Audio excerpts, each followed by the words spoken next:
Olá, nesse Dia dos Pais eu quero compartilhar com você uma verdade, uma mensagem que eu fiquei meditando nela desde de manhã, algo que Deus falou poderosamente ao meu coração desde cedo. E essa meditação começou numa história que é relatada nos evangelhos, se eu não me engano no Evangelho de João, onde Jesus ele está diante da morte de um amigo dele chamado Lázaro. E diante daquela situação, ele vê as irmãs de Lázaro chorando, e ele próprio chora. Ele vê pessoas lamentando a morte de Lázaro e o fato de que quando ele chega ali naquele lugar onde Lázaro estava, e Lázaro já tinha morrido há 4 dias, e as pessoas falam isso para ele. E é nesse contexto dessa história que eu começo a compartilhar com você algo sobre a nossa identidade. O Dia dos Pais, o ser pai, é uma identidade, é algo que faz parte da identidade de você, homem. Em especial você que já efetivamente tem um filho nascido, um filho que more com você ou não, mas você, se você é pai, pelo menos diante dos olhos humanos, isso é algo que já faz parte da tua identidade, não é meramente um estado, algo que você está fazendo isso. E essa história de Jesus eu percebi algo muito forte sobre a nossa identidade. Mas para a gente chegar até ela, eu vou contar um pouco uma história da própria Bíblia, até a gente chegar nesse ponto. A Bíblia fala, no Novo Testamento, o apóstolo Paulo fala que o nosso corpo, ele é o templo de Deus, ele é o templo do Espírito Santo de Deus. E é interessante porque essa imagem do templo para o povo hebreu era remetia à imagem do templo físico deles. E o templo físico, ele era dividido em 3 partes. Ele tinha uma parte mais externa, onde todos os que queriam adorar a Deus podiam ir até ali. Tinha uma parte já um pouco mais interna, que era o santo lugar, onde só sacerdotes, pessoas autorizadas podiam entrar. E tinha ainda mais internamente, num lugar ainda mais escondido, um lugar chamado Santíssimo Lugar, que ali era só o sumo sacerdote, ou seja, o chefe dos sacerdotes, podia entrar uma vez no ano. E ali era um lugar da manifestação da presença de Deus. É onde o Espírito Santo de Deus se manifestava. E é esse paralelo que eu trago como primeiro ponto de meditação e dessa questão da identidade. Porque o apóstolo Paulo também fala que o Espírito de Deus, o Espírito Santo de Deus, ele testifica, ele confirma, ele fala ao nosso espírito. E que relação isso tem? Se ele fala que o nosso corpo é templo, nós temos uma, digamos assim, não chega a ser uma divisão, porque somos um só, como o templo era um só, mas somos corpo, alma e espírito. Assim como o templo tinha aquelas 3 partes, o nosso corpo é aquela parte onde todo mundo vê. A nossa alma já é um lugar mais interno, mas não é um lugar que qualquer um tem acesso. E o teu espírito é um lugar onde só você tem acesso. E o Espírito Santo de Deus também tem acesso a esse lugar. E como Paulo fala, é onde ele fala com você, é onde ele testifica, é onde ele confirma coisas no teu coração e é onde ele confirma a tua identidade. Aquilo que você é, que você foi criado para viver e ser nessa terra. E isso é muito importante nessa questão da identidade, a gente perceber isso. E o que isso tem a ver com a história de Lázaro? Foi algo que me ocorreu muito fortemente hoje.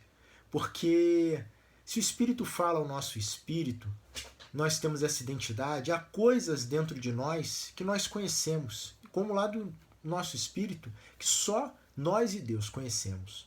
Há coisas que ardem no seu coração, há coisas que você tem um desejo profundo de fazer e viver aquilo. E eu não estou falando sobre algo que muitas vezes é fruto de uma confusão de identidade. Eu estou falando de algo sério, algo que traz vida, vida para você e vida para outras pessoas também. Não é fruto de egoísmos, mas pelo contrário, é fruto de uma percepção de que você foi criado por Deus para ter relacionamentos também neste mundo. E essa questão da identidade, tem coisas que estão lá dentro de você que as pessoas podem achar estranho, que as pessoas podem olhar para você e olhar torto. E o que isso tem a ver com a história de Lázaro? A história de Lázaro é que Jesus, quando chegou lá e viu aquele homem, não viu, mas ele soube que aquele homem estava morto, ele deu uma ordem: tirem a pedra do lugar onde ele foi colocado. E as pessoas falaram para ele: não, Senhor, Lázaro está morto há 4 dias, está fedendo já, o negócio está feio lá dentro.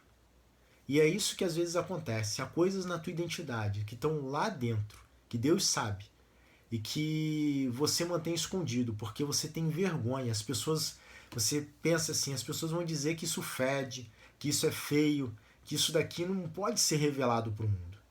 Mas o que Deus está falando para você nessa noite, o que Ele falou ao meu coração nesse dia, é a mesma coisa que Ele falou para Lázaro. Quando tiraram a pedra, Jesus deu uma ordem. Ele falou: Lázaro, sai para fora. E é isso que Deus está falando hoje com você. Ele está falando assim, não sei qual é o teu nome, mas ele falou comigo: Luiz, sai para fora. E isso me remeteu, essa fala, essa percepção da identidade, me remeteu a uma fala do apóstolo Paulo, na carta dele aos Romanos, lá no capítulo 8. Ele fala assim: a criação espera, anseia, tem um desejo ardente pela revelação, a manifestação dos filhos de Deus. E uma das coisas mais fortes na nossa identidade em Deus é através de Jesus sermos filhos de Deus. E se você precisa manifestar isso, o que Deus está falando com você nessa noite, o que Deus fala com você, está chamando você como Ele chamou Lázaro. Vem para fora, manifesta aquilo que eu faço na tua vida, a pessoa que eu digo que você é e aquilo que eu faço na tua vida. E quando Lázaro veio para fora, aquelas pessoas que estavam esperando sentir o fedor ou ver algo terrível, elas na verdade nem esperavam ver Lázaro saindo. Quando elas viram Lázaro saindo, elas ficaram surpreendidas, porque elas foram surpreendidas com a ressurreição de Lázaro. E assim como Lázaro, o apóstolo Paulo falou que nós fomos ressuscitados com Cristo para uma nova vida. Mas a gente não foi ressuscitado no nosso corpo como Lázaro. A gente foi ressuscitado no nosso espírito. E é essa justamente a mensagem que eu compartilho com você nessa noite, você que é pai ou qualquer pessoa. Há algo na tua identidade que precisa ser revelado ainda ao mundo. Eu falo porque eu conheço muita gente que tem vivido a vida, que tem caminhado. Ah, não, eu só quero ser uma pessoa simples. Mas há algo de muito precioso, porque o que Jesus fez com Lázaro foi muito precioso. Há algo de muito precioso e que pode impactar, não vou dizer que muitas vidas, mas pelo menos algumas vidas à tua volta de forma muito profunda e que talvez você está escondendo lá dentro, porque você acha que aquilo as pessoas vão achar fedorento, na tua opinião. Você está ouvindo talvez até a voz dessas pessoas e aquilo te inibe ainda mais. Mas Jesus, ele está chamando você. Vem para fora. Qual é a tua decisão nessa noite? Você vai vir para fora ou você vai continuar dentro da caverna? A tua identidade, você vai deixar ela ser manifestada para o mundo ou você vai continuar escondendo ela dentro de uma caverna, deixando as pessoas pensarem que de dentro de você só pode sair fedor? Pense nisso, Deus te abençoe e uma excelente semana. Tamo junto e até a próxima.